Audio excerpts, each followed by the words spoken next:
Et alors là, Géraldine, vous avez été intriguée, c'est cela, par une remarque de François Rebsamen. L'ancien ministre du Travail, interrogé hier sur la nouvelle hausse du nombre de chômeurs au mois d'août, a eu sur RFI cette remarque agacée. Ceux qui sont comptabilisés en catégorie C travaillent pour 80% d'entre eux, plus de 78 heures par mois, et on les considère comme des chômeurs. Une partie des chômeurs, Géraldine, travaillent plus de 78 heures par mois, donc au moins à mi-temps. C'est vrai ou c'est faux, ça ? C'est vrai, Thomas, et c'est une statistique qui peut interpeller.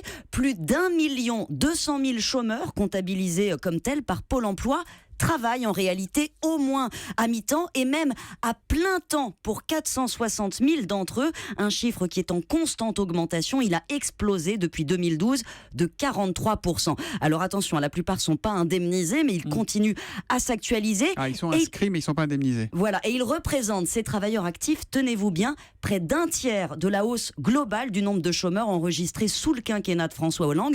Donc c'est très important, et c'est ce qui fait dire à François Rebsamen que les chiffres assénés par l'opposition, 1 200 000 chômeurs de plus, sont à relativiser. Mais qui sont-ils, ces chômeurs actifs ? Pourquoi sont-ils inscrits, Géraldine ? On connaît assez mal le phénomène finalement. Quand il était ministre du Travail, François Rebsamen avait demandé un rapport à l'inspection générale des affaires sociales, rapport qui n'est toujours pas terminé au bout d'1 an et demi, ça sent l'enterrement de première classe, mais on sait que les situations sont diverses. Intérim, contrat court, vous savez que 9 embauches sur 10 aujourd'hui se font en CDD, mais il y a aussi quelques personnes en CDI, en fait, ils restent inscrits parce qu'ils espèrent trouver mieux, souvent un travail mieux payé. Bon, alors donc, sans ces actifs, allons au bout, sans tous ceux qui travaillent, combien y a-t-il de chômeurs aujourd'hui ?